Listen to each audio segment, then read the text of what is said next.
आपे कत्ल कीता एजेंसियां ने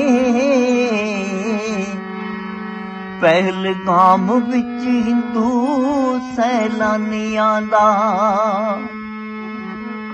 पुलवामा जहे भी आपे कांड करके कारा दस दियां पाकिस्तानियां दा आपे लिख दियां मंदिरां ते कैमरे बंद करके ते ना लाउंदियां खालिस्तानियां दा ओ करतूतां कालियां दा गुप्ता सबूत पक्का वे मोदी मनदा नी अजे हिंदुस्तानियां दा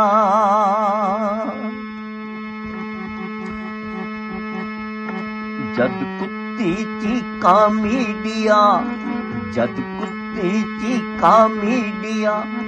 वे पंबल पूसे पावे एक डॉक्टर टीवी 84 तो फिर सच्चो सच सुनावे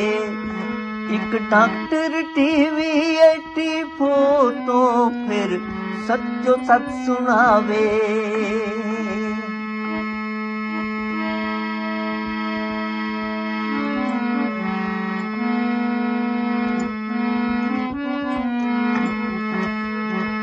बीबा नीलम आखदी कौमी मसले कई हजारा डॉक्टर साहब हल दसो कौम नू जरा खुल के करो विचारा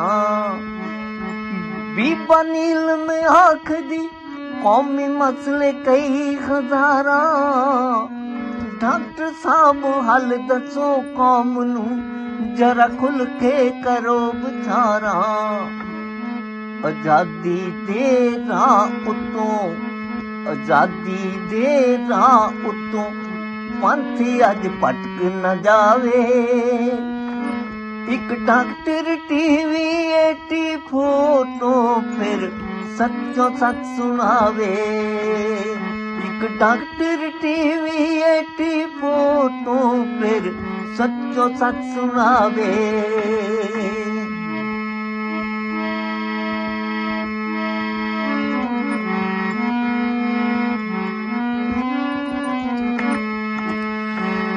पन्नू साहब दा दियो स्नेहा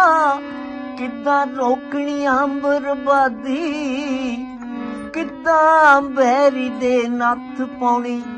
असी किद्दां लैनी आजादी पन्नू साहब दा दियो स्नेहा किद्दां रोकनी बर्बादी किद्दां बैरी दे नत्थ पाउणी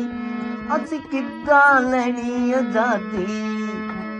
हाले रफरंडम जंग कलम दी हाले रफरंडम जंग कलम दी कोई सिंह खंडा ना कड़कावे एक डॉक्टर टीवी 84 तो फिर सच्चो सच सुनावे एक डॉक्टर टीवी 84 तो फिर सच्चो सच सुनावे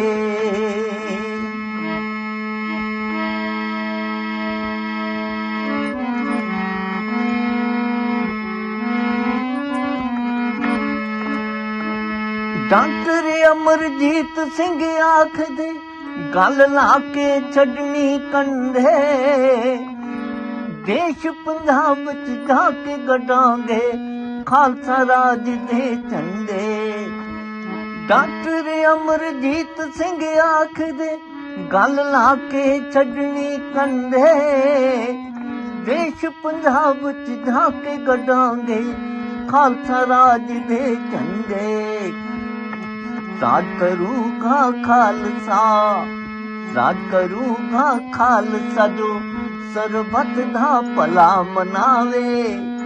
एक डॉक्टर टीवी 84 तो फिर सच्चो सच सुनावे एक डॉक्टर टीवी 84 तो ਸੱਚੋ ਸੱਚ ਸੁਣਾਵੇ, ਓ ਸੱਚੋ ਸੱਚ ਸੁਣਾਵੇ।